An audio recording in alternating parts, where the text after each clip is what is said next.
ദൈവം നമുക്ക് എല്ലാവർക്കും എല്ലാ അവയവങ്ങളും തന്നിട്ടുണ്ട്. ഇവിടെയുള്ള എല്ലാവർക്കും ഇപ്പോൾ കിഡ്നിയും കണ്ണും കാതും ലിവറും പാൻക്രിയാസും ഒക്കെ ഉണ്ട്. നിങ്ങൾ ജനിക്കുമ്പോൾ ഇതെല്ലാം കിട്ടിയിട്ടുള്ളവരാണ്. നിങ്ങൾ രാവിലെ എണീക്കുന്നു, കുളിക്കുന്നു, പല്ല് തേക്കുന്നു, നിങ്ങളുടെ എല്ലാ കാര്യങ്ങളും ചെയ്യുന്നു. അതിന്റെ അർത്ഥം ആദ്യം നിങ്ങൾ സ്നേഹിക്കുന്നത് നിങ്ങളെ തന്നെയല്ല, അല്ലേ? സ്വന്തമാണ്, നമ്മളെയാണ് നമ്മൾ ആദ്യം സ്നേഹിക്കുന്നത്. നമുക്ക് പറയാം നമുക്കിഷ്ടം വേറൊരാളെയാണ്, അവരെയാണ്, അച്ഛനെയാണ്, അമ്മയാണ് എന്ന് വ്യക്തിപരമായി പറഞ്ഞുവെങ്കിലും ഓരോ വ്യക്തിയും അവനവനെയാണ് ആദ്യം സ്നേഹിക്കുന്നത്. അതും പുറമേ ഉള്ള ഭാഗങ്ങളെ മാത്രം. ഒരു വെള്ളിയാഴ്ച കിട്ടിക്കഴിഞ്ഞാൽ, അല്ലെങ്കിൽ കേരളത്തിലാച്ച ഒരു ഞായറാഴ്ച കിട്ടിക്കഴിഞ്ഞാൽ ബിരിയാണിയും നെയ്ച്ചോറൊക്കെ കഴിച്ച് വിശ്രമിക്കുകയാണ്. ആര് വിശ്രമിക്കുന്നു? പുറത്തെ ശരീരം കിടന്നു. ഉള്ളിലെ അവയവങ്ങൾക്ക് ഓവർലോഡ് അയച്ചു കൊടുത്തു. മറ്റുള്ള ദിവസങ്ങളിൽ എന്തെങ്കിലും കുറച്ച് കിട്ടിയിട്ട് അത് പണിയെടുത്തിരുന്നാൽ മതി. അന്നത്തെ ദിവസം ഇതെല്ലാം അടിച്ചു കയറ്റി വിശ്രമമാണ്. വിശ്രമിക്കുമ്പോൾ നമ്മുടെ അവയവം ഏറ്റവും കൂടുതൽ പണിയെടുക്കേണ്ട ഒരു സാഹചര്യമാണ്.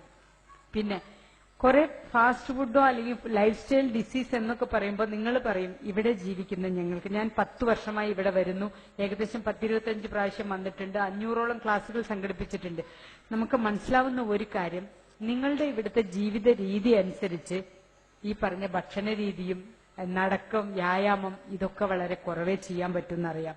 എന്നാലും ഒരു കാര്യം നിങ്ങൾക്ക് ശ്രദ്ധിക്കാമല്ലോ, എന്തെങ്കിലും ഒരു പച്ചക്കറിയും അല്ലെങ്കിൽ അതിനോടൊപ്പം തന്നെ ഫ്രൂട്ട്സും ഒക്കെ ഉൾപ്പെടുത്തിയിട്ട് ഭക്ഷണത്തിന്റെ അളവ്, നാളെ ഈ ഭൂമിയിൽ നിന്ന് ഈ ഭക്ഷണം മുഴുവൻ അവസാനിച്ചു പോകും എന്നുള്ള രീതിയിൽ കഴിക്കൽ നിർത്തിയിട്ട് നമുക്ക് ആവശ്യമായ ഭക്ഷണം ഇനിയും ഉണ്ടല്ലോ, രാവിലെ എണീറ്റാ വീണ്ടും കഴിക്കാം, ഇത് അവസാനിക്കുന്നില്ല.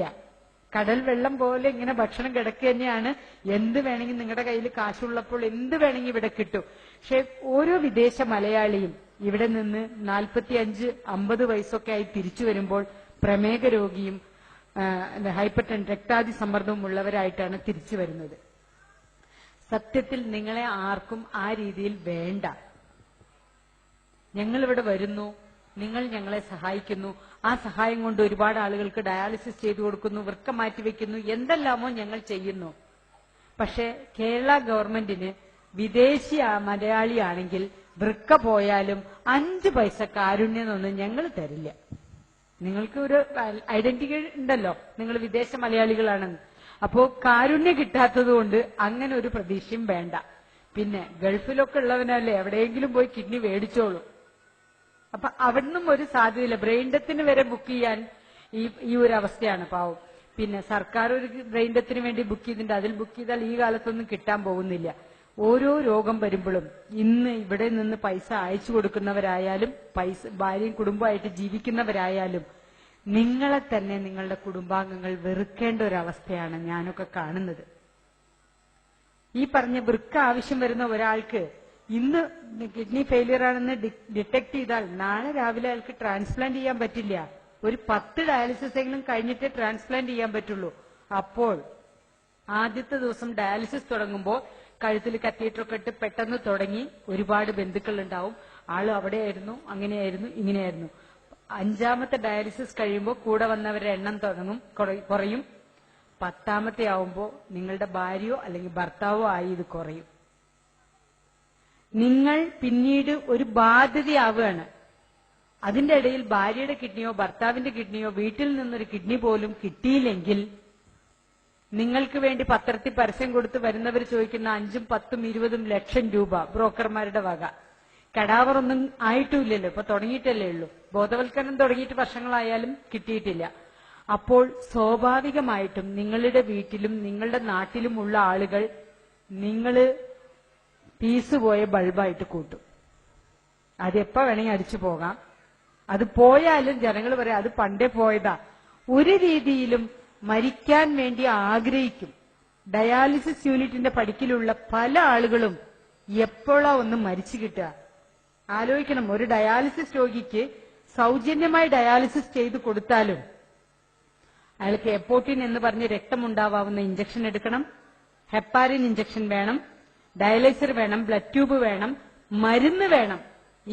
ഇതൊക്കെ ചെയ്യുന്നതിനൊപ്പം മറ്റുള്ള അസുഖങ്ങൾക്ക് ചികിത്സിക്കാൻ ഇതിന് 6000 രൂപ ഏറ്റവും ചെലവ് കുറഞ്ഞ രീതിയിൽ കണക്കാക്കിയാൽ ഈ ചെലവ് മാത്രം 400 രൂപയ്ക്ക് എപ്പോട്ടിൻ, അത് ഒരാഴ്ചയിൽ 4 ആഴ്ചയിൽ 4 എണ്ണം ഹെപ്പാരിൻ. ഇങ്ങനെ കണക്ക് കൂട്ടിയാൽ വളരെ 1600 രൂപയ്ക്ക് പ്രൈവറ്റ് ആശുപത്രി കൊടുക്കുക, 400 രൂപയ്ക്ക് കൊടുത്താൽ പോലും 6000 രൂപ വേറെ വേണം. ഡയാലിസിസ് സൗജന്യം കിട്ടിയെന്ന് മറ്റുകൊണ്ട് മാത്രം പോരാ, അതിനോടൊപ്പം അയാളുടെ കുടുംബം ജീവിക്കുന്ന നമ്മൾക്കിത് സാന്ത്വന ചികിത്സയല്ല എന്ന് ഒരാൾക്കും മനസ്സിലാവുന്നില്ല. എല്ലാവരും വിചാരിക്കുന്നത് ഡയാലിസിസ് ചെയ്തു കഴിഞ്ഞാൽ രോഗിയായി എന്ന്. സത്യത്തിൽ ഡയാലിസിസ് എന്ന് പറയുന്നത് നമ്മൾ ജീവിതത്തിലേക്ക് തിരിച്ചു വന്ന് നോർമലായിട്ട് ജീവിക്കാൻ വേണ്ടിയാണ് ചെയ്യുന്നത്. കേരളത്തിലെ സാമ്പത്തിക അവസ്ഥയും മാനസികാവസ്ഥയും അവരെ രോഗികളായി തന്നെ തീർക്കുന്നു. അപ്പോൾ ആ രോഗി മരിച്ചാൽ ഉണ്ടാവുന്ന ലാഭമാണ് എല്ലാവർക്കും തോന്നുന്നത്. അങ്ങനെ സഹജീവികളെ വെറുക്കാനുള്ള ഒരു അവസരത്തിലേക്കാണ് നമ്മൾ പോയിക്കൊണ്ടിരിക്കുന്നത്. കഡാവർ ട്രാൻസ്പ്ലാന്റേഷൻ നിലവിൽ വന്നു കഴിഞ്ഞാൽ ഈ ഒരു രോഗി ആർക്കും ബാധ്യതയല്ല. സൗജന്യമായിട്ടാണ് ഈ കിഡ്നി കിട്ടാൻ പോകുന്നത്. അയാൾ ഉണ്ടാക്കിയ എന്തെങ്കിലും സമ്പത്ത് കൊണ്ട് അയാളുടെ വൃക്ക മാറ്റിവെച്ച് അയാൾക്ക് തിരിച്ച് ഇവിടെയോ നാട്ടിലോ എവിടെയെങ്കിലും ജോലി ചെയ്ത് ജീവിക്കാം. പലപ്പോഴും പല ആശുപത്രികളിലും ഇവിടെ നിന്ന് വന്നിട്ട് വർഷങ്ങളായി ഗൾഫിൽ കഴിഞ്ഞ് തിരിച്ചു വന്നിട്ട് വർഷങ്ങളായി ഡയാലിസിസ് ചെയ്ത് മേപ്പോട്ട് നോക്കി കിടക്കുന്ന ആ കണ്ണുകളിൽ കാണുന്നത് എനിക്ക് ജീവിക്കണം. പുറത്തിരിക്കുന്ന കുടുംബാംഗങ്ങൾ പറയണത് ഒന്ന് മരിച്ചിരുന്നെങ്കിൽ. അയാൾ ജീവിക്കാൻ അയാളും അയാളെ ചികിത്സിക്കുന്ന ആശുപത്രിക്കാരും മാത്രമേ ആഗ്രഹിക്കുള്ളൂ. അയാൾ ജീവിച്ചിരിക്കുന്നാൽ ലാഭമുള്ളത് രണ്ടാൾക്കാ. ഞാൻ ജീവിച്ചാൽ എനിക്കും പിന്നെ എന്നെ ചികിത്സിക്കുന്ന ആശുപത്രിക്കും. എന്റെ വീട്ടുകാർക്ക് ഇന്നിവിടെ വരുന്ന 400 രൂപയിലുമായിട്ട് ബസ്സിനും അല്ലെങ്കിൽ ഓട്ടോയിലോ കൊണ്ടുവന്ന ആ കാശ് പോലും വേസ്റ്റ് ആയിട്ട് ചെലവാക്കുന്ന ഒരു ഫീലിംഗാ. അങ്ങനെ മറ്റുള്ളവർ നമ്മുടെ മരണം ആഗ്രഹിക്കുന്ന രീതിയിൽ ഒരു മരണം നിങ്ങൾ ആരും ആഗ്രഹിക്കരുത്, അതിലേക്ക് മുതിരരുത്. അതാണ് എനിക്ക് ആദ്യമായി പറയാനുള്ളത്. രണ്ടാമത്, ഒരാൾക്ക് വേണ്ടി പത്രത്തിലൊക്കെ നിങ്ങൾ കാണാം, വൃക്കരോഗി കനിവ് തേടുന്നു, ഹൃദയരോഗി കനിവ് തേടുന്നു, അല്ലെങ്കിൽ ഹാർട്ട് പേഷ്യന്റ്, ക്യാൻസർ പേഷ്യന്റ്. നമുക്ക് വേണ്ടി വേറൊരാൾ പിരിക്കുക എന്ന് പറയുന്നത് ഇവിടെ ഇരിക്കുന്ന ആർക്കെങ്കിലും ഒരാൾക്ക് അംഗീകരിക്കാൻ പറ്റുമോ? നിങ്ങളെല്ലാവരും പ്രാർത്ഥിക്കുന്ന ഇപ്പൊ അതല്ലേ. നമുക്കൊന്നും ഈ അവസ്ഥ വരില്ല എന്ന് വിശ്വസിക്കുന്നവരും വരരുത് എന്ന് ആഗ്രഹിക്കുന്നവരും ഉണ്ട്. അപ്പോ അത് ഉറപ്പിച്ച് തീരുമാനിക്കുക. എനിക്ക് വേണ്ടി എന്റെ സഹപാഠികളോ എന്റെ കുടുംബക്കാരോ മറ്റുള്ളവരുടെ അടുത്തുനിന്ന് 1 രൂപ പോലും പിരിക്കാനുള്ള അവസ്ഥ വരരുത്. മാരക രോഗങ്ങളൊന്നും വരാതെ ശ്രദ്ധിച്ചോളാമെന്ന്. എല്ലാ അവയവങ്ങളും ഉണ്ട്. സ്വർണ്ണപ്പീടികയിൽ പോയി സ്വർണ്ണമെടുക്കാൻ സ്ത്രീകൾ ഒരുപാട് സമയം, ബ്യൂട്ടി പാർലറിൽ പോകാൻ, പുരുഷന്മാര് ഷേവ് ചെയ്യാൻ ഒക്കെ സമയം കിട്ടുന്ന നിങ്ങൾക്ക് ഒരു 10 മിനിറ്റ് ദിവസവും നിങ്ങൾക്ക് വ്യായാമം ചെയ്യാൻ വേണ്ടി മാറ്റിവെക്കാൻ പറ്റില്ല എന്ന് പറയുന്നത് ഒരു രീതിയിലും ശരിയല്ല. 24 മണിക്കൂറിൽ 10 മിനിറ്റ് സ്വന്തം ആരോഗ്യത്തിന് വേണ്ടിയിട്ട്, വേറെ ആർക്കും വേണ്ടിയിട്ടല്ല. നിങ്ങൾ ഇവിടെ വന്ന് കഷ്ടപ്പെടുന്നത് കുടുംബക്കാർക്ക് വേണ്ടിയിട്ടാണ്, സമൂഹത്തിന് വേണ്ടി ഒക്കെ ആണെങ്കിലും നിങ്ങൾക്ക് വേണ്ടി ഒരു 10 മിനിറ്റ് മാറ്റിവെക്കുക. വർഷത്തിൽ ഒരിക്കൽ ഇവിടുന്ന് പോകുമ്പോ നാട്ടിൽ പോയിട്ട് ഹെൽത്ത് ചെക്കപ്പ് ചെയ്യാം. കാറ് വിളിക്കുന്നു, കല്യാണത്തിന് പോകുന്നു, സദ്യ കൊടുക്കുന്നു, എല്ലാം ചെയ്യുന്നതോടൊപ്പം നിങ്ങൾ ആരോഗ്യവാനാണോ? നിങ്ങൾ ഇവിടെ തിരിച്ചു വന്ന് ഇവിടെ കിടന്ന് മരിക്കാൻ ഉള്ള അവസ്ഥ. ഇപ്പൊ 22 വയസ്സിൽ ഹാർട്ട് അറ്റാക്ക് വന്ന് മരിക്കുന്നവരെ കാണുന്നു. അത്തരം ഒരു മരണം എനിക്ക് സംഭവിക്കാതിരിക്കട്ടെ, അതിനുവേണ്ടി ഒരു 2000 രൂപ ഞാൻ മാറ്റിവെക്കും എല്ലാ കൊല്ലം എന്ന് ഓരോരുത്തരും തീരുമാനം എടുക്കുക.